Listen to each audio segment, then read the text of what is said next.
Have you ever felt like you're performing for the world, wearing a mask, waiting for someone to finally say you're enough? What if you stopped waiting and started approving of yourself? They don't see your effort. They don't clap for your growth. And yet, you keep chasing their applause. But what if the real transformation begins the moment you stop needing it? You're doing everything right. You work hard, stay kind, stay true, but still feel invisible. The truth is, you don't need to be seen by them. You need to finally see yourself. Let me ask you something. What if the biggest breakthrough in your life isn't out there, but already within you? There comes a moment when you realize that no amount of praise, no number of likes, no compliments from the crowd can replace what only you can give yourself. So, today, we'll explore how Stoic philosophy leads us back home to our own strength, how we shift the focus inward, nurture our values, and begin the journey of real inner growth. This isn't about ego, it's about clarity. Welcome to Mind of Stoic, and let's begin. Asterisk. There comes a moment in life, a quiet, sobering moment when you realize you can't keep waiting for someone to finally see your worth, waiting for them to applaud your efforts, to validate your existence, to tell you, yes, you're enough. But here's the truth. You already are. And deep down, you know it. Some of us are drained not because we're doing too much, but because we're looking in all the wrong places. We're searching for our sense of value in people who haven't even found their own. We're trying to measure our success using rules and standards that were never written for us in the first place. And here's the haunting part: we do it over and over again, hoping this time we'll feel whole. But what if I told you there's a way out? A way to break free from this exhausting loop and reclaim the power you didn't lose but simply forgot. This isn't just another pep talk about self-improvement. This is about self-reclamation. An ancient philosophy, Stoicism, still stands strong after centuries for a reason. It teaches that our worth isn't determined by applause or titles, but by how closely we live in alignment with our own values. So today, we're going deep, not just into Stoic philosophy, but into ourselves. How can we stop chasing the approval of others and instead turn inward toward strength that doesn't sway with opinion? If these words strike something in you, if you're tired of pretending, of acting out a version of yourself that pleases the crowd but drains your soul, then stay. Don't skip a second. Every part of this video is made to help you rediscover who you are underneath the noise. And if you find meaning in this journey, I invite you to subscribe. It's free, and it keeps this space alive for others who might need it too. Let's walk together now toward a place where you no longer seek permission to be enough, because you already are. It's easy to fall into the trap, isn't it? Waiting for someone else to say, well done. To offer a pat on the back, a passing compliment, just something to confirm that you've done something meaningful. It almost feels like we're wired for it. But why is that? When seen through the lens of Stoicism, the answer becomes clearer. This craving for external validation is a distraction, a subtle one, but one that pulls us away from what truly matters: our internal growth and integrity. Philosophers like Marcus Aurelius and Seneca remind us, true peace isn't earned through applause, it's cultivated within. They taught that it's not what happens to you that defines you, but how you choose to respond. That's where real power lies. Because the only approval that truly counts is the one you give yourself. Every time you wait for someone else to give you the green light, you unintentionally dim your own voice and hand over your power. Let that sink in for a moment. Should someone else's opinion really carry more weight than your own lived experience?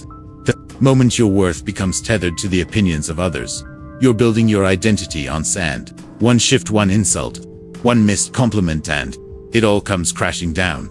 Stoicism offers an alternative. Build your foundation on the solid ground of your own reasoning, your values, and your conscious actions. By choosing to focus only on what's within your control, your judgments, your behavior, your responses, you begin shaping a version of yourself that is resilient, grounded, and unwavering. So how do we begin? It starts with one powerful decision: to approve of yourself. Each morning, remind yourself of who you are. Reflect honestly. What choices did I make today that aligned with my values? What small wins did I achieve, even if no one else noticed? Honor those, because not every victory needs an audience. And as we take this first step towards self-approval, let's look deeper into the Stoic habits that help us stay rooted even in a world obsessed with applause. Just because no one notices your progress doesn't mean it's insignificant. You don't need an audience to validate your growth. Think about that for a moment. How much of your time, your energy, has been spent waiting for approval? How often have you caught yourself refreshing a screen, watching for likes, hoping for some signal that you're enough? Now imagine the real freedom that comes from letting all of that go. What if you could take all that energy you spend chasing praise and redirect it toward things that actually nourish you? What if you stopped looking outward and started investing inward? That space you'd open up, it's not empty, it's full of potential. Stoicism doesn't ask us to become emotionless or cut off from the world. It simply teaches us to recognize where true value lies. Instead of chasing after applause, we're encouraged to build what the Stoics called an inner citadella, fortified place inside ourselves, where clarity, peace, and self-acceptance reside, a space that no opinion, no criticism, can easily breach. This isn't about isolating yourself from life, it's the opposite. It's about engaging with the world from a place of strength and calm. The stronger your foundation within, the less you're shaken by the noise around you. And when external validation does arrive, it no longer defines you. It becomes just a pleasant bonus, something extra, not something essential. You've already found your reward in the action itself. But let's be honest, we've all been there, haven't we? Performing for the crowd, playing the role, hoping that applause will make us feel whole. It's exhausting. And ironic, too, because the more we chase approval, the emptier we feel. Why do we hand over so much power to others' opinions? Why do we let fleeting comments or digital hearts determine our self-worth? The Stoics saw this clearly. For them, the only thing truly worth valuing was virtue, not fame, not attention. Just the quiet, unwavering pursuit of moral excellence for its own sake, not for recognition. Seneca, one of the most well-known Stoic thinkers, wrote often about this trap. He warned us, if you let your happiness rise and fall based on others' praise or criticism, you've given up control over your own peace. And he's right. Because when our emotional well-being is tied to the opinions of others, we don't just lose peace, we lose clarity. How many times have you changed a plan, said yes to something that didn't feel right, or taken on a project you didn't love, just to gain approval? That's not living, that's performing. And over time, it creates a quiet but dangerous regret. The regret of not living life on your own terms. In today's digital age, this trap is even more pervasive. Social media feeds us a steady diet of feedback, likes, follows, of which seem to measure our worth. But do they? Mind of Stoic invites you to pause, to question, to remember that what truly matters isn't how many people are watching, but how aligned your actions are with your values. Marcus Aurelius, the Roman emperor and Stoic philosopher, reminded himself regularly to dismiss the applause of the crowd and focus on what truly matters: his integrity, his choices, his truth. He knew applause fades, but self-respect, that stays. Breaking free from the need for validation begins with a simple shift. Turn inward, reflect, approve of yourself.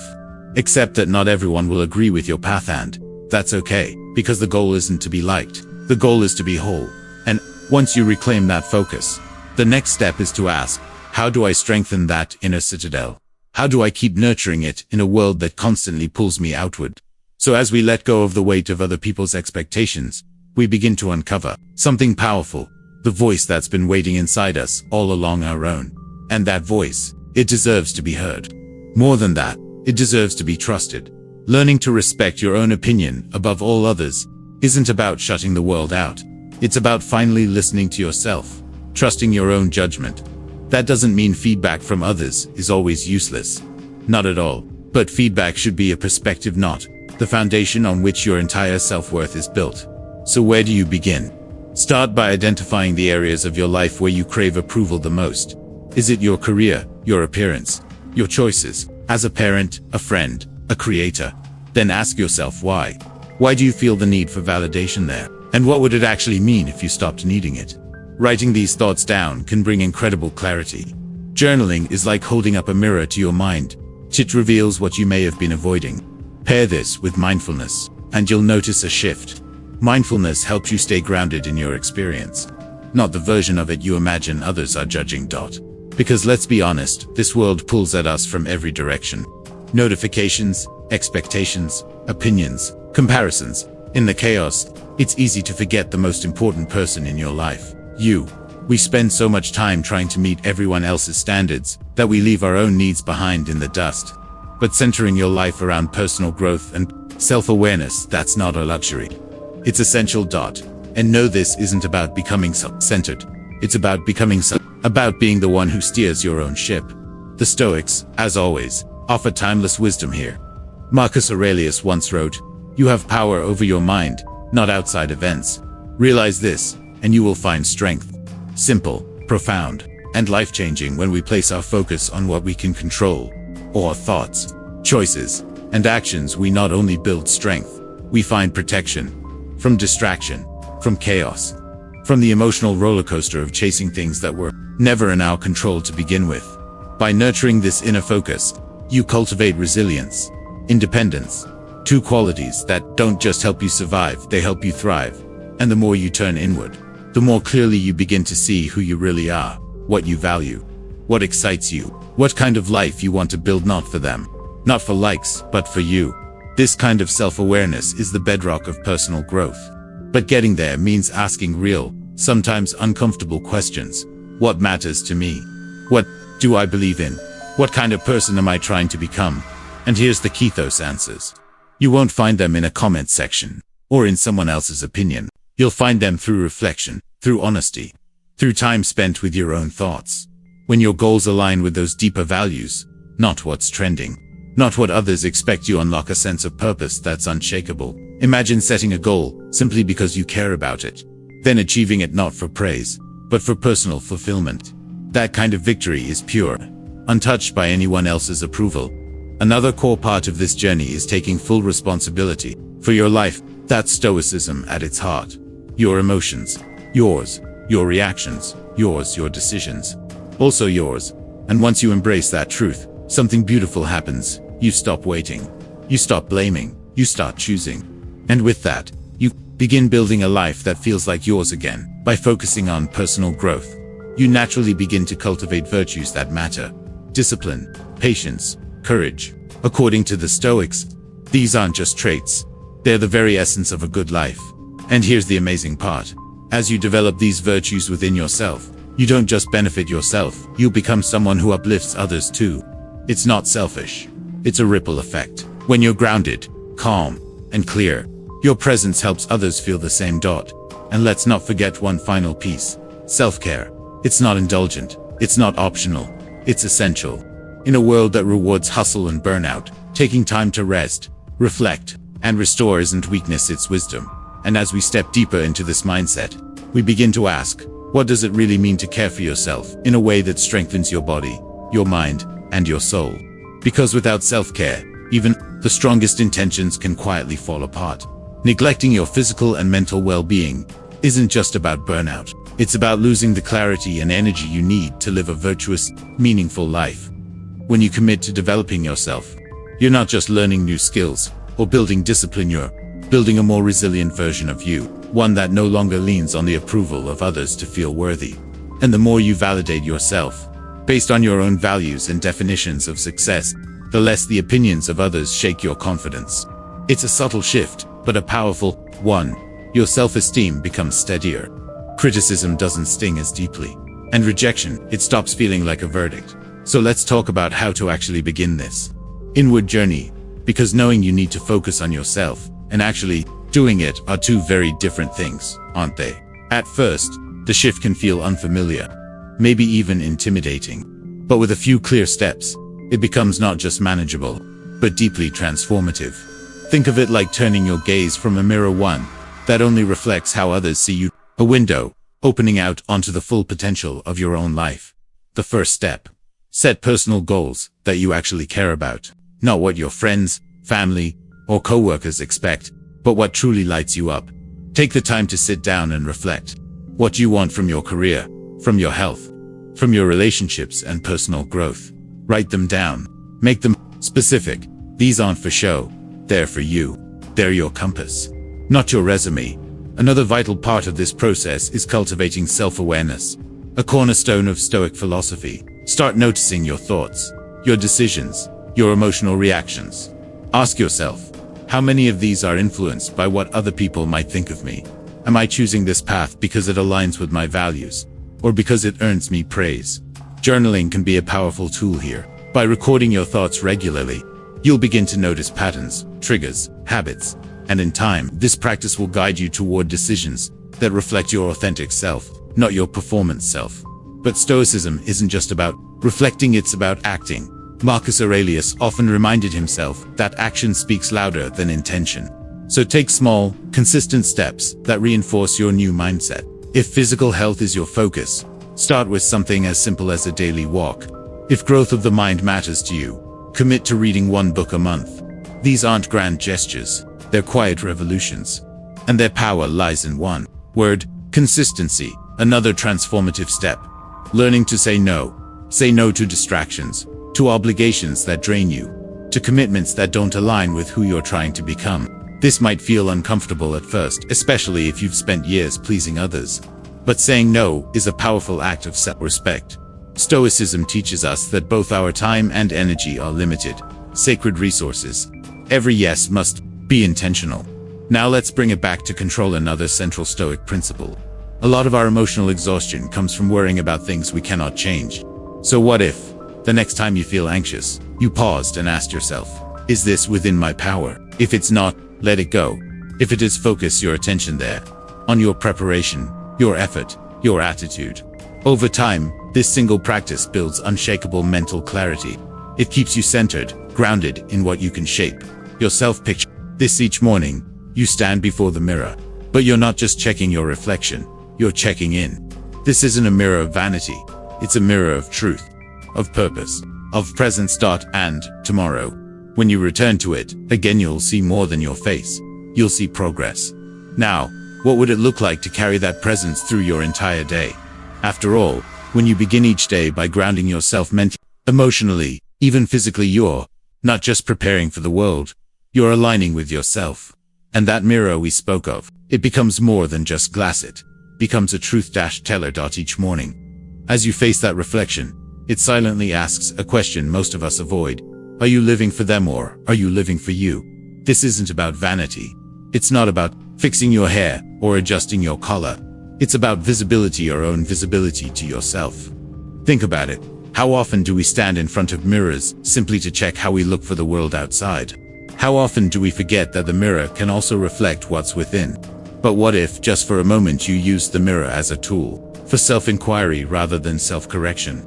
A lens through which to view not just your appearance, but your alignment, your truth, your values. This idea echoes one of the central teachings of Stoicism, that the most important reality is not the one others see, but the one you carry within. As Epictetus would say, the reflection we should care about most is not the image in the mirror, but the mirror of our actions, how they align with our principles. In this metaphor, every reflection becomes a moment of quiet assessment.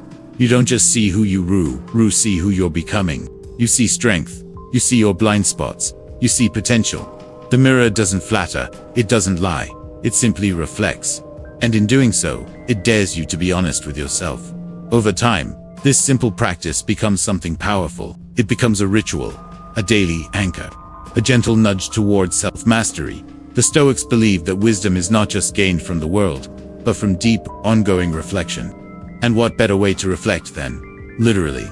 Imagine one day looking in the mirror and noticing something new, not just a smile, but why you're smiling. Not because life is suddenly easy, but because you're finally at peace with the person staring back. Maybe there's a calm in your eyes, a quiet confidence that wasn't there before. That's not ego, that's alignment. That's authenticity. And here's what's beautiful. This mirror doesn't just reflect, it teaches. It teaches you to focus on what's within your control. Your responses, your behavior, your attitude. Each glance becomes a check-in. Am I living the way I intend to live today? Are my actions a true extension of my values? Or am I simply reacting to whatever's thrown at me? This is the Stoic challenge. Not perfection, but intention. The mirror metaphor also expands outward. It's not just about how we see ourselves, but how we present ourselves to the world. Just as you choose your clothes each morning, you also choose your mindset, your tone, the energy you project. Are you showing up as the real you, or just a version edited for approval? The Stoic goal is congruence, where who you are on the inside matches who the world sees. No masks, no roles, just truth. But let's be honest, in the chaos of daily life, it's easy to forget we're the authors of our own story. We start living passively reacting instead of creating. But here's your reminder from Mind of Stoic. You still hold the pen, and you can start a new page, a new paragraph today. The first step. Acknowledge exactly where you are. No judgment, just truth. Acceptance, as the Stoics taught, is not giving up, it's seeing clearly. Not worse than it is. Not better than it is. Simply, as it is. From there, ask yourself, what is within my control right now? Maybe it's your mindset. Maybe it's the effort you're willing to give today. Maybe it's the boundaries you set, or the company you keep. The point is, there's always something you can choose. And when you focus on what's yours to control, you take back power you didn't even realize you'd handed away. Now, with this clarity, what would it look like to set intentions not for others, but for you? So now that you've stood before the mirror, confronted your inner truth, and asked the hard questions, what comes next? It's time to take that reflection and turn it into direction. It's time to act. Start by anchoring your next steps in something unshakable. Your values. Ask yourself, what are the principles I hold most sacred? Is it honesty, courage, compassion, perseverance? Once you've identified these core beliefs, define them not in vague terms, but in the language of daily life. If integrity, for example, matters deeply to you, what does that look like in practice? Maybe it means making promises only when you're absolutely certain you can keep them. Maybe it's about having the courage to speak your truth, even when it's inconvenient. When your actions are in alignment with your values, something incredible happens. Every choice, every step you take becomes more than just movement. It becomes meaning. You're no longer drifting. You're directed. Now from here, don't rush to overhaul your life all at once. The Stoics didn't believe in grand gestures or sudden transformations. They believed in something far more powerful. Daily practice. Excellence, they said, isn't an act, it's a habit. So ask yourself, what small habits can I build today that nudge me closer to the person I want to become? If your goal is better health, maybe start by swapping out one sugary drink for water. If it's emotional resilience, maybe commit to 5 minutes of mindful breathing before bed. These small wins, they matter. They build momentum. Each one is like laying a brick. Day by day, you build something lasting, a life of intention. Just as important as action is reflection. Regular self-reflection is a sacred Stoic practice, one that sharpens awareness and fuels improvement. Take a moment each day, or each week, to sit with your experiences. Ask, what did I do well? Where could I have shown up better? This isn't about self-criticism, it's about self-discovery. And with every moment of honest reflection, you don't just see your flaws, you see your growth. You recognize how far you've come. And that in itself is empowering. But let's be real, there will be setbacks. There will be days when you stumble. And that's okay. The Stoics never promised a perfect path. They promised that with every obstacle, there's an opportunity to learn, to grow, to cultivate patience, resilience, courage. So when challenges come, don't shrink back. Lean in. Ask, what is this moment trying to teach me? Because every test, no matter how painful, is a classroom for virtue. And finally, protect your mind like sacred ground. The Stoics taught us to be vigilant about what we allow in, because your environment shapes your thoughts. That means being mindful of what you consume, who you engage with, and how you spend your time. Maybe it means taking a step back from the chaos of social media. Maybe it means turning down that negative conversation. Instead, fill your life with what uplifts people who share your values. Books that challenge your thinking. Content like this from Mind of Stoic that speaks to your soul. As we come to the end of this journey into the heart of Stoic wisdom, let's anchor everything in one truth. The only approval you ever truly need is your own. Thank you for walking this path with Mind of Stoic, and for being part of this growing community of seekers and thinkers. If today's message resonated, and you're ready to go even deeper, check out one of the suggested videos on your screen. Until next time, keep showing up, keep choosing what's true, and keep living a life that honors your values. We're walking this path together,